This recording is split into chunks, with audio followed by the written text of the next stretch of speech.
Pranjali Tiwari. Welcome to Angels English learning.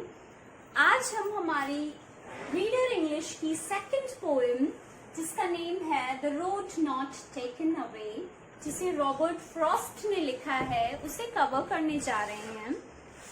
Poem start करने से पहले मैं आपको बता देती हूँ कि पोएम में क्या बताना चाह रहा है यहाँ पर पोएट, और इस पोएम का क्या थीम है। तो कभी कभी हमारे सामने ऐसी सिचुएशन आती है जब हमारे सामने दो रास्ते होते हैं, दो ऑप्शंस होते हैं। जैसे ऐसा होता है कि आपसे कभी मम्मी ने पूछा आपको आइसक्रीम खानी है या फिर आपको पेस्ट्रीज खानी है, तो आप कंफ्यूज होते हैं कि आपको दोनों में से क्या चाहिए। तो ये तो एक छोटी सी बात हो गई, छोटा सा एग्जाम्पल हो गया कि हम कभी कभी कंफ्यूज रहते हैं जब हमारे सामने दो ऑप्शंस होते हैं और हमें किसी एक को चूज करना होता है। तो वही यहाँ पर पोएट बताने की कोशिश कर रहे हैं कि जब वो चलते हैं तो थोड़ा सा आगे बढ़ने के बाद में उन्हें दो रास्ते मिलते हैं, डाइवर्जन हो जाता है और उन्हें दोनों में से किसी एक रास्ते को चूज करना होता है। और उन्होंने यही रास्ता चूज किया जिसको लोगों ने कम अपनाया था, या उनको ऐसा लगता था। बेसिकली उनकी इमेजिनेशन भी हो सकती है कि जिसको लोगों ने कम अपनाया था, कम लोग जिस पर जा रहे थे, उसको उन्होंने चूज किया है। पहले तो वो कंफ्यूज होते हैं, वो डिलेमा में होते हैं कि उन्हें किस रास्ते पर जाना है, कौन सा रास्ता उनके लिए ज्यादा अच्छा है। उसके बाद वो आगे बढ़ने के बाद एक रास्ते को चूज कर लेते हैं और वो मानते भी हैं कि जो रास्ता उन्होंने चूज किया था या जो डिसीजन उन्होंने लिया था, बेसिकली आज वो जो कुछ भी हैं वो अपने इसी डिसीजन की वजह से हैं। हम सबके सामने ऐसी सिचुएशन आती है। आपके सामने ये सिचुएशन तब आएगी जब आप अपनी स्ट्रीम डिसाइड करोगे। जब आप इंटर के बाद में एक साइंस का ऑप्शन होगा आपके पास कॉमर्स का ऑप्शन होगा, आपके पास मैथ्स का ऑप्शन होगा, तो बहुत सारे लोग आपको बोलेंगे कि साइंस ले लो, ये ज्यादा अच्छा है, इसमें ये फील्ड्स हैं, इसमें वो फील्ड्स हैं, और आप मैथ्स ले लो, बायो ले लो। बट आप कंफ्यूज हो गए और आपको दोनों में से किसी एक को चूज करना होगा, क्योंकि आप सारे स्ट्रीम्स को चूज नहीं कर सकते। या आप साइंस ले रहे हो क्योंकि आपके फ्रेंड ने लिया है, या ज्यादा बच्चे मैथ्स ले रहे हैं, मैथ्स में ज्यादा ऑप्शंस हैं तो आप मैथ्स ले रहे हो। ऐसी सिचुएशन आपके सामने आती है। आज के टाइम में लोग भेड़ चाल पर चलते हैं। आप भेड़ चाल समझ रहे हैं? जिस तरफ ज्यादा लोग जा रहे हैं, लोगों का मानना है कि वही बात सही है, वही रास्ता सही है, वही स्ट्रीम सही है, वही सब्जेक्ट सही है। मगर ऐसा नहीं है।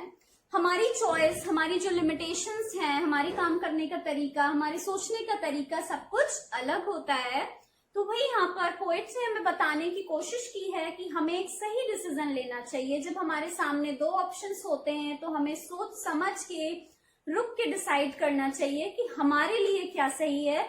दूसरे जो कर रहे हैं, हमें उस रास्ते पर नहीं जाना चाहिए। जरूरी नहीं है कि जो दूसरे कर रहे हैं उनके लिए जो अच्छा हो वो हमारे लिए भी अच्छा हो। जहां ज्यादा भीड़ है वो रास्ता हमारे लिए भी बेटर हो या वही सही रास्ता हो। तो इन्होंने यहाँ पर अपनी सिचुएशन को बताते हुए हमें ये समझाने की कोशिश की है कि हमें दूसरों को देख करके उन्हें कॉपी करने की कोशिश नहीं करनी चाहिए। अपने हिसाब से सोचना चाहिए, अपने विवेक का इस्तेमाल करना चाहिए, और उसके बाद ही हमें किसी डिसीजन पर पहुंचना चाहिए, किसी रास्ते को चूज करना चाहिए। तो चलिए स्टार्ट करते हैं हमारी पोएम का एक्सप्लेनेशन। मैं आपको लाइन टू लाइन पोएम का एक्सप्लेनेशन बताते हुए चलूंगी। तो हमारी जो पोएम है वो यहाँ से स्टार्ट होती है। Two roads diverged in a yellow wood. जब मैं चलता हूँ, आगे बढ़ता हूँ, तो मुझे दिखाई देता है कि दो रास्ते थे जो आगे जाकर के उन जंगलों में बट गए थे। डाइवर्स्ड का मीन्स होता है बट जाना। इन अ येलो वुड, येलो जो है बेसिकली वो यहाँ पर सीजन को रिप्रेजेंट कर रहा है। आपने देखा होगा पतझड़ का मौसम आता है जब, तो पत्तियां पीली पड़ जाती हैं, गिरने लगती हैं, झड़ जाती हैं। तो यहाँ पर येलो जो वर्ड है वो सीजन को रिप्रेजेंट करने के लिए यूज किया गया है, जो पतझड़ के मौसम को बता रहा है। और वुड मीन्स आपको पता है कि फॉरेस्ट होता है। तो वो कह रहे हैं जब मैं आगे बढ़ा जंगल में तो दो रास्ते मुझे दिखाई दिए। मेरा जो रास्ता था, जिस रास्ते पर मैं चल रहा था, थोड़ा सा आगे बढ़ने के बाद वो दो अलग अलग रास्तों में बट गया, डिवाइड हो गया। And sorry, I could not travel both. और आप जानते हैं कि कोई भी इंसान एक साथ दो रास्तों पर नहीं चल सकता। आपको दोनों में से किसी एक रास्ते को ही चूज करना होगा। एक बार में आप किसी एक ही रास्ते पर चल सकते हैं, देख सकते हैं कि वो रास्ता कहाँ तक जाता है। जैसे आप किसी भी एक ही चीज को चूज कर सकते हैं, किसी एक ही स्ट्रीम को चूज कर सकते हैं, तो वही यहाँ पर रॉबर्ट फ्रॉस्ट कहते हैं, and sorry I could not travel both. और हाँ, मैं जानता था कि मैं दोनों ही रास्तों पर एक साथ ट्रेवल नहीं कर सकता था, मुझे दोनों में से किसी एक को चूज करना था। एंड बी वन ट्रेवलर मतलब एक आम ट्रेवलर की तरह, एक आम यात्री की तरह मैं भी लॉन्ग आई स्टूड का मीन्स होता है वेट फॉर अ वाइल। जब आप कंफ्यूज होते हैं, आपको नहीं पता होता है कि आपको किस रास्ते पर जाना है, तो थोड़ा सा वेट करके आप सोचते हैं कि हमें किस रास्ते पर जाना है, कौन सा रास्ता सही होगा। तो वही यहाँ पर वो भी करते हैं, एक आम ट्रेवलर की तरह, एक आम यात्री की तरह वो भी थोड़ा सा रुकते हैं, वेट करते हैं कि मुझे किस रास्ते पर जाना चाहिए, थोड़ा सा सोच विचार करते हैं। And looked down one as far as I could, और मैं जहां तक देख सकता था, लुक्ड डाउन मतलब जहां तक मेरी निगाह जा सकती थी, मेरी नजर जा सकती थी, वहां तक मैंने दूर तक उन रास्तों को देखने की कोशिश की। टू वेयर इट बेंच का मीन्स होता है मुड़ना, टर्न हो जाना, क्योंकि कभी कभी डाइवर्जन आ जाता है या यू टर्न आ जाता है, तो आपको दिखाई नहीं देता है कि आगे ये रास्ता कहाँ जाने वाला है या ये आगे कहाँ पर टर्न होगा जाकर के। तो वो भी यही कहते हैं कि मैं थोड़ा सा वेट कर रहा था, जहां तक मैं देख सकता था मैंने वहां तक देखा, और मैंने देखा जहां तक मेरी नजर जा रही थी, उसके बाद वो रास्ता थोड़ा सा बेंट हो जाता है, मुड़ जाता है इन द अंडरग्रोथ, या कभी कभी आगे छोटे बहुत पेड़ पौधे आ जाते हैं, शर्ब्स आ जाती हैं, तो उसमें आपको दिखाई नहीं देता है, उससे भी हमारा रास्ता जो है वो ढक जाता है, हमें आगे का दिखाई नहीं देता उन पेड़ों के कारण। तो वो कहते हैं अंडरग्रोथ का मतलब है जो जमीन से उगे हुए पेड़ पौधे हैं। तो जब वो रास्ते में मेरे पेड़ पौधे आ जाते हैं और थोड़ा सा रास्ता टर्न हो जाता है, तो मुझे दिखाई नहीं देता है। अब मुझे उसी में से किसी एक रास्ते को चूज करना है। तो चलिए देखते हैं हमारी आगे की लाइंस में यहाँ पर हमसे रॉबर्ट फ्रॉस्ट क्या कहने की कोशिश कर रहे हैं। अभी भी वो थोड़ा सा परेशान हैं, कंफ्यूज हैं कि जो रास्ता उन्होंने चूज किया है वो बेस्ट है, बेटर है या नहीं। उसके आगे वो क्या कहने की कोशिश करते हैं, चलिए देखते हैं हम। And both that morning equally ले, जबकि वो अभी कंफ्यूज हैं, तो वो कह रहे हैं कि जो दोनों रास्ते हैं वो मुझे देखने में अभी थोड़े एक समान से लग रहे हैं। He is still confused. In leaves no step had trodden black, और वो कह रहे हैं कि लीव से मतलब है उनका यहाँ पे घास से, ट्रोडन ब्लैक मतलब अभी कोई घास जो है वो चलने के कारण क्या होता है, घास जो है वो दब जाती है, नीचे की तरफ गिर जाती है। तो वो कह रहे हैं इस रास्ते को देख करके लग नहीं रहा है कि यहाँ की जो कोई भी घास है उस पर कोई चला होगा, इसके कारण से वो दबी नहीं है, वो बिल्कुल सीधी खड़ी हुई है। तो इसलिए मुझे लगता है कि ये जो रास्ता जो मैंने चूज किया है वो थोड़ा सा कम ट्रेवल्ड है। ओह आई kept the fast for another day, और वो अपने आप को ही समझाने की कोशिश कर रहे हैं और कह रहे हैं कि अच्छा मैंने सेकंड वाला रास्ता जो चूज कर लिया है, तो मतलब मैं दोनों रास्तों पर एक साथ तो नहीं चल सकता, तो मैंने फर्स्ट वाला जो रास्ता है अपना वो अपने किसी और दिन के लिए छोड़ दिया। मतलब मैं किसी और दिन फिर कभी आऊंगा तो मैं इसको आकर के देखूंगा, इसको ट्राई करूंगा। तो बेसिकली यहाँ पर उनका मतलब रास्ते से नहीं है, जो डिसीजन उन्होंने लिया है, सेकंड डिसीजन जिसके साथ वो आगे मूव ऑन कर रहे हैं, उसके बारे में वो बात करते हैं और कह रहे हैं कि जो फर्स्ट स्टेप मैंने छोड़ा है, जिसको मैंने नहीं लिया है, उसको मैं फिर कभी ट्राई करूंगा, बट अभी मैं सेकंड वाले डिसीजन के साथ ही जाऊंगा, मतलब सेकंड वाले रास्ते पर ही मैं चल के देखूंगा that what will be the result of this. Yet knowing how way leads on to way, और मुझे ये जानना है, मैं ये देखना चाहता हूँ कि जो रास्ता मैंने चुना है वो मुझे आगे कहाँ तक लेकर के जाएगा, मतलब मेरा क्या मार्गदर्शन करेगा और वो मुझे किस रास्ते पर लेके जाएगा। बिकॉज आप अभी जब कुछ भी करने की शुरुआत करते हो या कोई भी डिसीजन लेते हो, तो you don't know about your future, आपको अपने फ्यूचर के बारे में नहीं पता होता है। आप पहले से प्लानिंग्स करते हो कि मैं ये करूंगा तो उसका रिजल्ट ये आएगा, ये आएगा, ये आएगा, बट हमेशा वैसा नहीं होता है जैसे कि हम प्लान करते हैं।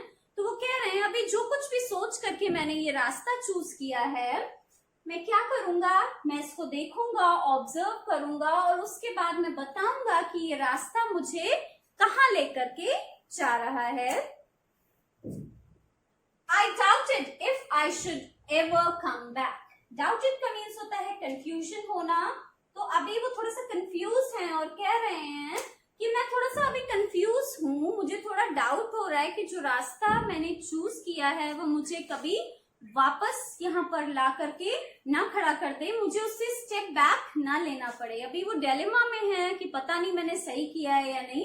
ऐसी सिचुएशन हम सबके साथ आती है कभी कभी लाइफ में, जब हम कोई डिसीजन लेते हैं जो लाइफ गिविंग होता है, जो हमारी पूरी लाइफ को चेंज करने वाला होता है, तो हम कंफ्यूज रहते हैं, ओ गॉड पता नहीं मैंने सही डिसीजन लिया है या नहीं, इसका रिजल्ट सही आएगा या नहीं। तो वही यहाँ पर इनके साथ भी हो रहा है, वो अभी भी कंफ्यूज्ड हैं और कह रहे हैं आई doubted if I should ever come back. मुझे अभी भी संदेह है कि कहीं मुझे वापस ना आना पड़े या कहीं मैं वापस ना आऊं इस रास्ते पर और मुझे वापस से पहले वाले रास्ते को ना चूज करना पड़े।